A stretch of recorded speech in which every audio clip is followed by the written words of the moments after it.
మీ business ఏదైనా మీ ఊర్లో promotion చేయాలంటే అది సుమన్ టీవీతోనే సాధ్యం. ఇప్పుడే సంప్రదించండి. మెడికల్ కాలేజీల ప్రైవేటీకరణ వద్దు అని కోటి సంతకాల సేకరణలో భాగంగా ఒక రచ్చబండ కార్యక్రమం అనేది కూడా జరిగింది. దాంట్లో ఎందుకంటే ఈరోజు ఈ రాష్ట్రంలో ప్రభుత్వం వచ్చిన ఈ 18 నెలల్లోనే ఈరోజు దోపిడీ అనేది కూడా చేస్తూ ఉంది.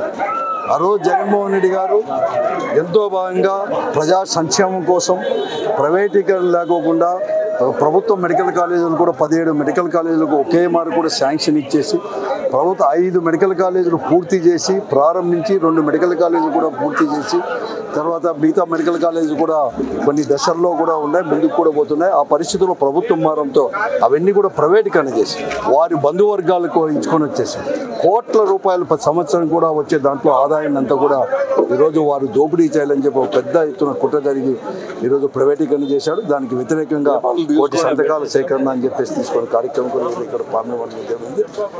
రాష్ట్రంలో 10వ తేదీ నుంచి కూడా ఈ కార్యక్రమం జరుగుతూ ఉంది.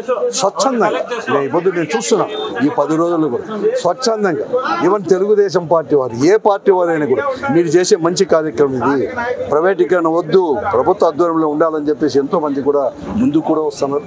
దానికి తోడు కూడా సంస్థాగతంగా గ్రామీణ ప్రాంతాల నుంచి, గ్రామం దగ్గర నుంచి, వార్డు స్థాయి దగ్గర నుంచి కూడా పార్టీని కూడా బలోపేతం చేయడానికి ఈరోజు అక్కడే ప్రజాస్వామ్య పద్ధతిలోనే అధ్యక్షులు, ప్రధాన కార్యదర్శులు, అలాగే కార్యదర్శులు ఎన్నుకునే కార్యక్రమం దానికి కూడా శ్రీకారం కూడా చుట్టడం జరిగింది.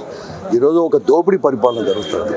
లిక్కర్ అనేది కూడా ప్రైవేట్ పరం చేసేది కాకుండా ప్రతి అసెంబ్లీ నియోజకవర్గంలో కూడా అధికార పార్టీ శాసనసభ్యుల యొక్క ఆధ్వర్యంలోనే అన్ని షాపులు కూడా నిర్వహించబోతూ ఈరోజు కల్తీ మద్యం అనేది కూడా ఇది ప్రభుత్వమే చెప్తుంది. కల్తీ మద్యం అనేది జరిగిపోయింది, చనిపోయినారని చెప్పి అధికారికంగా ప్రభుత్వం చెప్తుందంటే జరిగిన దౌర్భాగ్యాన్ని కూడా ఒప్పుకున్నట్లే అవన్నీ కూడా దాన్ని చేస్తున్నారు. దీనికి ప్రధానమైన కారణం అధికార పార్టీ శాసనసభ్యులే. పామిడి దగ్గర నుంచి అంటే ఈ నియోజకవర్గ శాసనసభ్యుడి దగ్గర నుంచి ప్రతి శాసనసభ్యుడు అధికార పార్టీ శాసనసభలో కూడా ఇవన్నీ కూడా జరుగుతూ ఉంది. ఇలాగ దోపిడీ మాత్రమే చేస్తున్నారు. మళ్ళీ కూడా రామని చెప్పేసి చంద్రబాబు నాయుడు గారికి ఓ భయం అనేది కూడా పట్టుకోండి. ఇంకా 3.5 సంవత్సరాలు వాళ్ళకి టైం కూడా ఉంది. ఎన్నిక ఈ ప్రభుత్వం అప్పుడే కూడా దిగిపోతుందేమో, లేకపోతే వచ్చే ఎన్నికలు మేము రామని భయం పెట్టుకొని వైకుంఠపాలి ప్రజలందరినీ కూడా ప్రాధాయపడుతున్నాడు. వైకుంఠపాలి ఆడొద్దండి, మాతో వైకుంఠపాలి ఆడొద్దండి అని చెప్పేసి భంగపోతున్నా అంటే అతనికి ఓటమి భయం అనేది కూడా ఇప్పటికే పట్టుకోండి. అంటే తప్పులు చేస్తున్నాం, మమ్మల్ని దించేస్తారు అనేది కూడా తప్పులు పట్టు. మెడికల్ కాలేజ్ ప్రైవేటీకరణను ఆపాలనే ఒక కృతనిశ్చయంతో వైఎస్ఆర్ కాంగ్రెస్ పార్టీ ఈరోజు అధ్యక్షుడు వారు నిర్ణయం తీసుకోవడం జరిగింది. దానిలో భాగంగా ఈ ప్రోగ్రాంలన్నీ మేము కూడా చేస్తూ ప్రజలను అప్రమత్తం చేస్తూ ప్రజలను చైతన్యవంతం చేస్తూ ఈ కాలేజీల వల్ల కలిగే ఉపయోగాలను ప్రజలకు తెలియజేసే విధంగా కోటి సంతకాల సేకరణ అనే కార్యక్రమానికి శ్రీకారం చుట్టడం జరిగింది. వీటన్నిటిని కూడా గవర్నర్కి సమర్పించే కార్యక్రమం వచ్చే నెలలో మరి సంతకాల సేకరణ అయిన తర్వాత మరి ఇచ్చే కార్యక్రమం కూడా ఉంటుంది. ఇదే పంతాలో కొనసాగితే మొన్న మరి పెద్ద ఎత్తున నకిలీ మందును కనిపెట్టడం కూడా జరిగింది. మరి దానిపైన వాళ్ళ నాయకులు చేస్తున్న అరాచకము, ఆ నకిలీ మందు తయారు గురించి వైఎస్ఆర్ కాంగ్రెస్ పార్టీ మాట్లాడితే దాన్ని కూడా వైఎస్ఆర్ కాంగ్రెస్ పార్టీకి అంటగట్టే ప్రయత్నం చేస్తూ ఉన్నారంటే ఎంత నీచ స్థాయికి దిగుతున్నారో ఒకసారి ఆలోచన చేసుకోవాలి.